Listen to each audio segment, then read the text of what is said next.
la parole est à Monsieur Christian Hutin, qui sera suivi par Monsieur Michel Heinrich.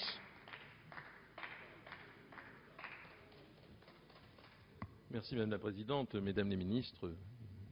Madame la Ministre, plus particulièrement, je veux vous remercier de votre présence nocturne et tardive. Sachez que vous avez toujours eu l'élégance parlementaire, nous en parlions récemment, et ça tranche un petit peu avec l'absence de Monsieur le Ministre de la Santé. Pour reprendre une de ces phrases typiques, comment dit-il? Ah oui, vous êtes aux abonnés absents. Eh bien, ce soir, Monsieur le Ministre, lors du débat général sur la sécurité sociale, Monsieur le Ministre de la Santé est aux abonnés absents. Je trouve ça malheureusement très dommage, d'autant plus que je voudrais aborder, dans le cadre de cette discussion générale, le problème des victimes de l'amiante. Nous défilions à Saint-Quentin, il y a une dizaine de jours, avec 4000 victimes et leurs familles de l'amiante. Je voudrais aborder ce sujet sous deux angles. D'ailleurs, le premier, la gravité. Il y a une réelle gravité, je crois qu'on est tous d'accord sur ces bancs. Ce n'est pas de la compassion, mais la chose est extrêmement grave. Depuis 2004, 24 860 morts. 10 morts par jour. Dans ma circonscription, le Dunkerquois, où à peu près 80% de l'amiante a été déchargée à main nue, 1 mort, 2 morts, 3 morts, 3 actes de décès dans le journal local par semaine. C'est quelque chose de quasiment inimaginable. Pour donner une idée de ce qu'est ce drame, je voudrais l'aborder dans un deuxième temps sur le côté de la justice.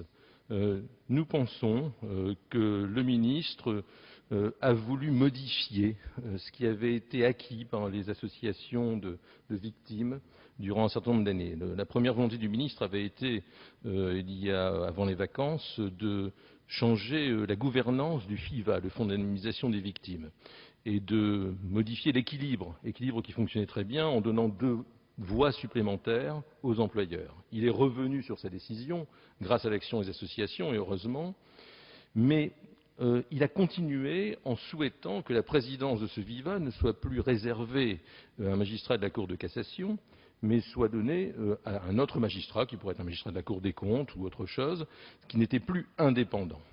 Les associations se sont à nouveau battues, ont menacé de ne plus siéger, et malheureusement, un décret récent, puisqu'il s'agit d'un décret du 7 octobre, est sorti récemment, qui n'oblige plus le président du FIVA à être un président ou un membre de la Cour de cassation.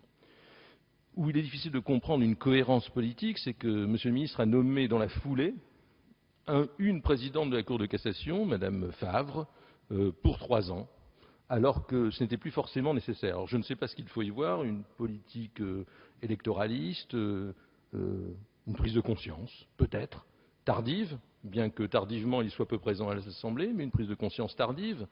Mais je ne sais pas exactement ce qu'il en est. Le fait est que pour 3 ans, nous sommes encore sauvés. Cependant, soyons prudents, soyons d'autant plus prudents que les associations se mobilisent et se mobiliseront encore longtemps, d'autant plus prudents qu'une forme de mépris qui a été affichée lors de la manifestation de Saint-Quentin a été nettement ressentie par les victimes et leurs familles, puisque le ministre n'est pas venu, et puis qu'il y avait 6 quarts de gendarmerie mobile, et face à des veuves et des victimes de l'amiante, je dois avouer que les 6 quarts de gendarmerie mobile me semblaient excessifs. Je terminerai simplement en disant que dans 1 an, 1 an, c'est malheureusement à peu près la durée de vie d'une victime de l'amiante quand la maladie se déclare. C'est dramatique, ça va très vite, c'est affreux. Mais dans 1 an, peut-être que le gouvernement changera. Il y a un certain nombre de choses que nous ferons. L'une des premières choses, c'est d'abroger le décret du 3 juin de cette année qui permet désormais aux propriétaires dans les immeubles qui sont amiantés de ne plus avoir 9 ans comme c'était prévu, mais de pouvoir désamianter ad vitam aeternam, et j'emploie le terme à dessein, entre la mort de certains et ad vitam aeternam pour désamianter. Les dérogations sont désormais à l'infini. Et ce décret est absolument scandaleux, il faudra l'abroger. Et nous abrogerons également le décret du 7 octobre de cette année qui permet à quelqu'un d'autre que le président de la Cour de cassation de présider le FIVA. Et le FIVA, vous le savez, fonctionnait très très bien depuis 10 ans. Il n'y avait pas à modifier cela. Voilà, je vous remercie de votre écoute et merci de votre présence. Merci.